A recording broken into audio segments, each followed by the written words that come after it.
Bonjour à vous tous, donc aujourd'hui un tuto pas comme les autres. Donc voilà, voilà ce qui se passe.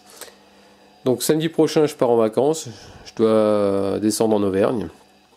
Et mon souci c'est que j'arrive, du moins à la base c'était pas un souci, je devais faire ma vidange pour être tranquille.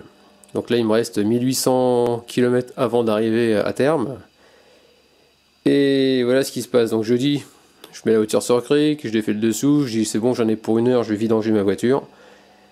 Et ce qui est arrivé, le bouchon de vidange qui reste complètement grippé, pas moyen.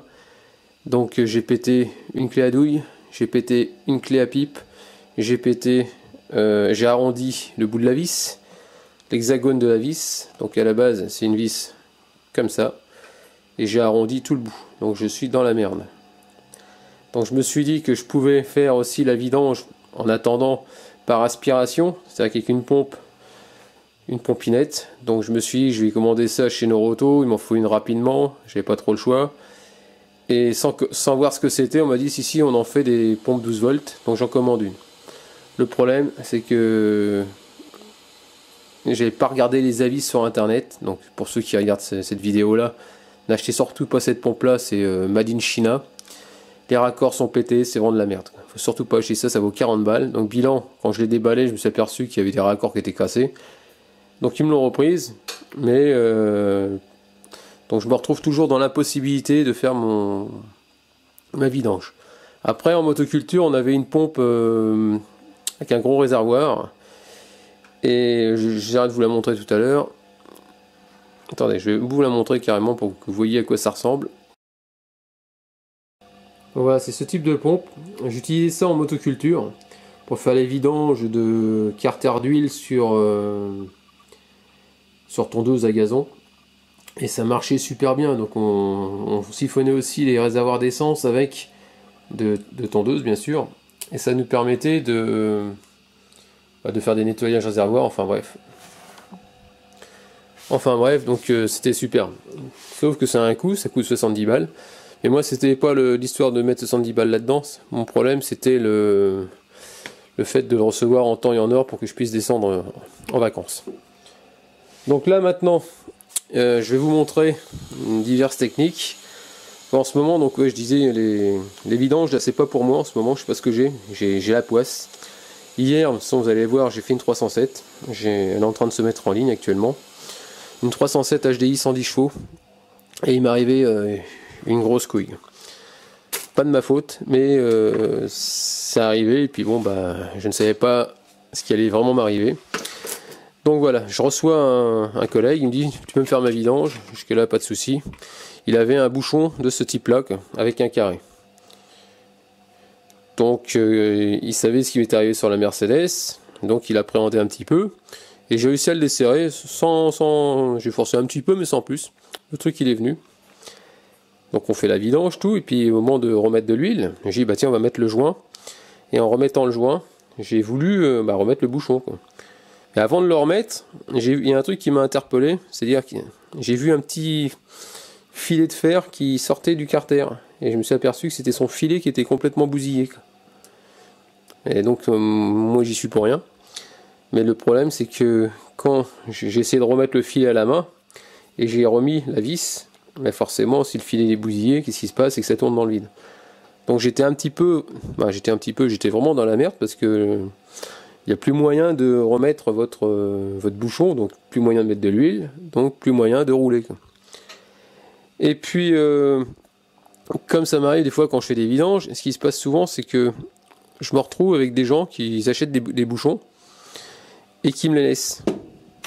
Et là, il n'y a pas longtemps, j'ai fait la vidange sur notre Audi A3. Vous voyez, j'ai ce type de bouchon. Il y a une rondelle qu'on ne peut pas dégager. Et j'ai pu réparer la 307 grâce à ça. Donc voilà, quand on appelle ça mon filet, donc il était arraché. Donc ce que j'ai pu constater, c'est que vous imaginez le filet de la vis, il prend tout le long de la vis, mais dans le carter, normalement si j'ai pas de bêtises, un carter il est percé de part et d'autre, et ensuite on est fileté de A à Z sur toute la longueur quoi. Et là ce que j'ai pu constater, c'est que son filet il n'y avait que sur 1 cm, mais carrément au fond. et c'était tout lisse à l'entrée avec le petit morceau de filet qui dépassait. Donc forcément, dès qu'on mettait le joint, ça reculait du carter et ça fait que quand vous les vissez, il ne se passait rien.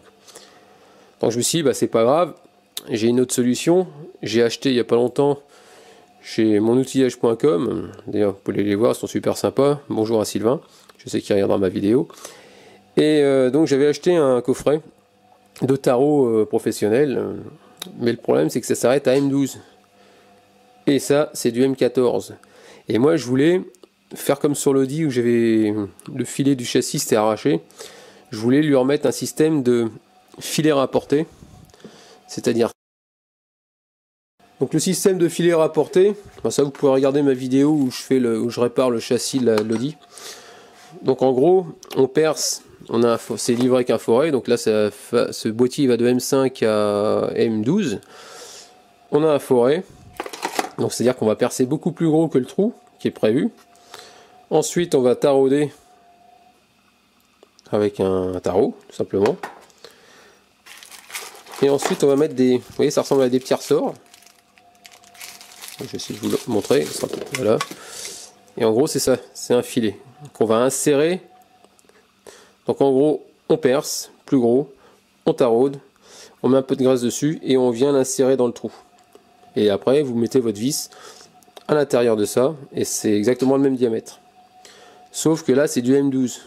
Et le diamètre, comme vous pouvez constater, donc c'est un gros diamètre.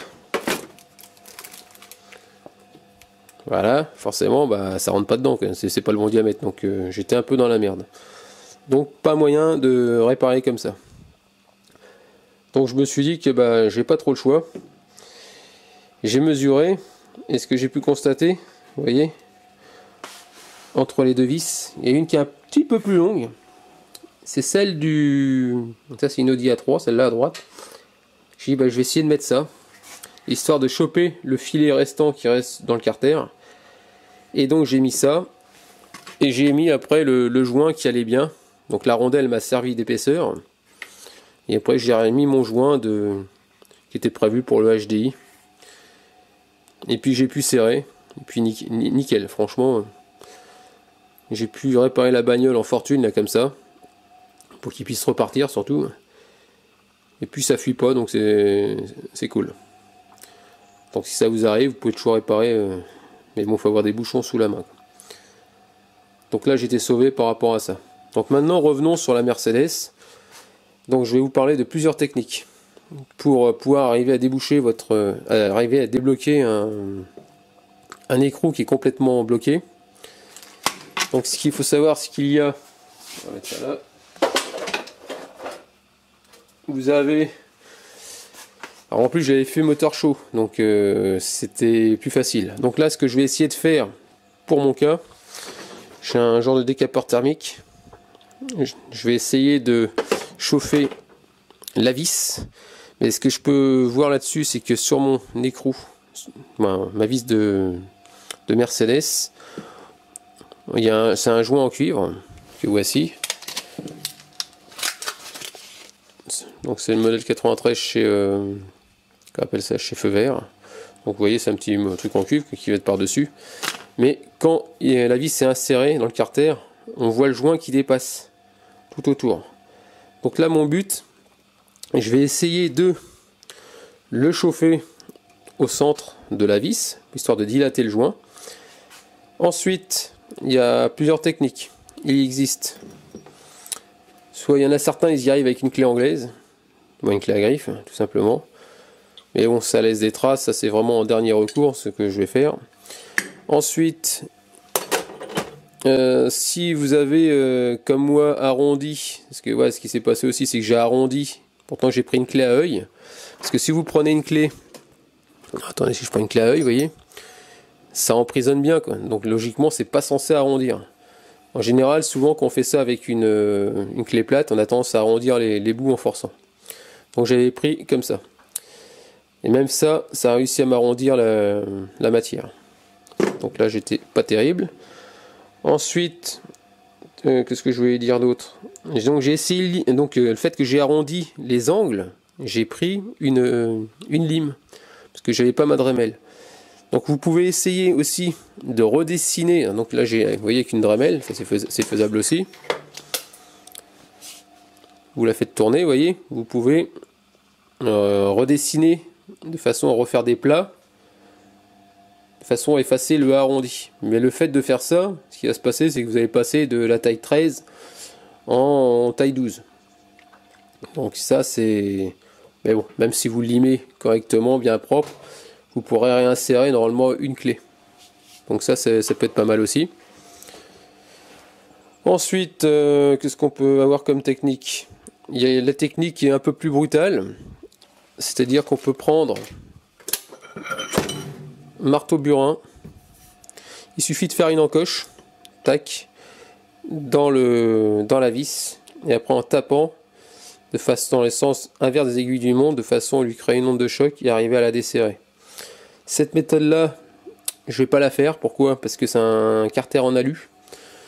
J'ai pas envie de passer à travers le carter parce que c'est super fragile. Donc cette méthode là, je vais l'oublier complètement. Ensuite, j'en ai une autre, moi pour ce type là. C'est une méthode qui coûte assez cher. J'ai opté pour acheter un jeu d'extracteur, d'écrou et de vis. La marque Craftwork. Donc ça consiste. Donc là moi c'est à la fin, donc comme j'ai limé, je suis passé de la taille 13 en taille 12. Donc là dedans c'est un coffret qui vaut comme 116 balles. Mais ça se vend aussi au détail les douilles. Donc là ça part du c'est du combien? C'est du 13. Non, du 10 au 19. Donc voilà, je vais prendre la plus grosse pour bien vous montrer. Donc, je vais mettre peut-être à la lumière. Bien sûr, on voit pas grand chose. Attendez. Donc voilà, c'est un jeu d'extracteur. Je ne sais pas si vous voyez la forme qu'il a à l'intérieur. Donc en gros, c'est une douille qui est conique. Elle va venir emprisonner votre vis qui est abîmée. Et le fait de desserrer, ça fera un système inverse à l'intérieur. Ça fait que ça va vous bloquer, ça fait que vous ne pourrez pas déraper. Donc logiquement avec ça, il faut rentrer un petit peu en force pour que ça prenne l'empreinte. Et ça devrait le faire. Donc moi je vais essayer cette technique là. Donc chauffer et avec ça, avec un extracteur. Ensuite, il peut y avoir aussi, si vous n'avez pas ce type de bouchon, donc on a donc un bouchon, qu'est-ce qu'on peut avoir d'autre? Donc comme le premier que je vous ai montré, c'est-à-dire avec un carré comme ça m'est arrivé une fois, où on vous vend des clés chez Noroto, des choses comme ça, dans les centres auto on va dire. C'est des clés qui sont très bien, mais le problème c'est que, vous voyez, c'est un carré, il y a plusieurs tailles de carrés. Donc normalement c'est censé être comme ça. Et ce qui peut arriver aussi, c'est pareil, hein, le carré à l'intérieur de votre vis vient se déformer. Et quand ça vient se déformer, ça fait pareil hein, qu'une clé hexagonale, un écrou hexagonal là, comme ça, hein, qui est complètement arrondi, vous ne pouvez rien faire. Et moi dans la marine, vous voyez, j'avais on appelle ça un carré de pont, parce que quand je travaillais dans les sous-marins, on avait des grosses vis creuses, et ça fait un peu conique, et je l'avais récupéré, et j'ai trouvé ça pas mal, et ça m'a servi. Donc en gros, avec un carré, ou si vous n'avez pas ça, ou soudé carrément, vous voyez, ça rentre dedans, et comme c'est un peu conique, ça vient bien rentrer au fond, et ça va bien l'emprisonner, et après en forçant avec un carré de force, en général ça vient. J'avais réussi comme ça. Donc voilà pour les petites techniques pour essayer de décoller un écrou complètement grippé. Donc là maintenant, fin de la théorie, on va passer à la pratique. Donc comme je vous ai dit, hein, là je vais essayer carrément directement l'extracteur, chauffer, et puis on va voir comment ça va se finir. Donc le but c'est que je ne pète pas le carter d'huile, c'est surtout ça, et que j'arrache pas le filet, c'est ça qui me fait peur. C'est pour ça qu'on va chauffer, parce que si on vient à forcer un truc à froid, je pense que le filet il risque de... Enfin j'en sais rien, on verra bien. Là actuellement, là, je suis en train de vous parler, mais Je ne sais toujours pas si ça va bien se finir ou pas. Allez, c'est parti. Donc voilà sur la voiture, vous avez vu la gueule qu'il a, mon écrou. Il est très très mal. Donc comme on peut voir ici, le joint il est apparent. Donc on va essayer de le chauffer un peu et on va bien voir. Allez, c'est parti.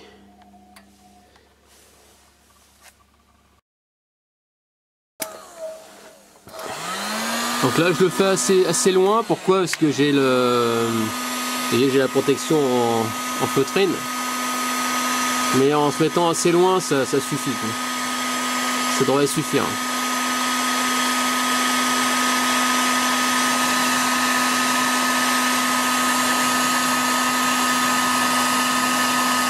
Voilà, on va continuer un peu.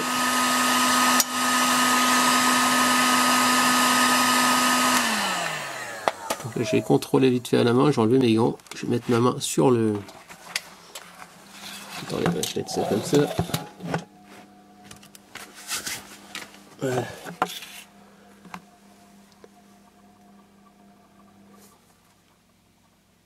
Voilà, c'est un petit peu chaud. Ça va peut-être suffire, on va bien voir. Donc là on va mettre la fameuse douille magique. Donc je vais essayer de la rentrer un petit peu en force à coup de marteau, légèrement. Et après je vais mettre mon cliquet. Donc là ce que je peux vous montrer, là j'ai mis une douille avec du Torx. Il y a une vis sous la boîte à dégager. Je vais essayer d'enlever quand même la protection parce que ça n'a pas l'air de marcher comme je veux. Donc je vous dirai la taille tout à l'heure parce que là je vois rien. Voilà, la vis elle va dégager. Le but c'est de retirer la patte qui est dedans. Voilà. On est en train de défaire ça. Hop. Voilà, je suis en train de défaire ça. Voilà. Ça va venir.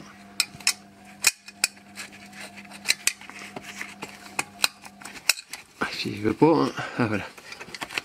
Donc après vers l'intérieur on dégage le molleton. Logiquement c'est comme ça. C'est ce que si c'est comme ça apparemment. Je vais poser l'appareil photo parce que j'arrive pas à tout tenir. C'est bon les amis, j'ai réussi. Donc j'ai réussi à pousser le camouflage. J'ai mis ma main devant.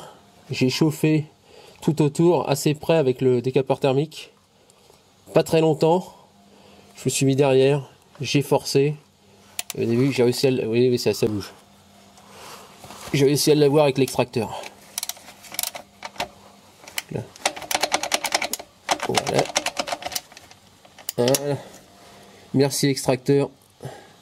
116 balles, mais franchement, c'est génial. Bah, 116. Une douille, ça vaut à peu près 12 à 15 euros. Et bon, comme je sais que je serais sûrement emmerdé sur d'autres bagnoles, donc j'ai acheté le coffret complet. Donc voilà, donc pour pouvoir, vous voyez, donc je vais remettre carrément ici le camouflage.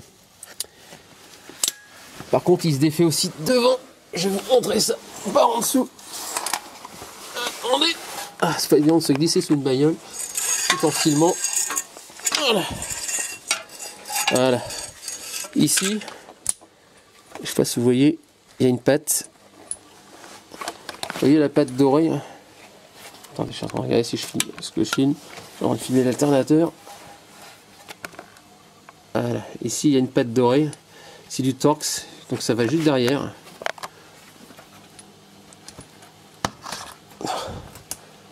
Et après, il suffit de la resserrer. Et bien sûr, je ne vais pas y arriver de son film. Voilà, vous avez vu?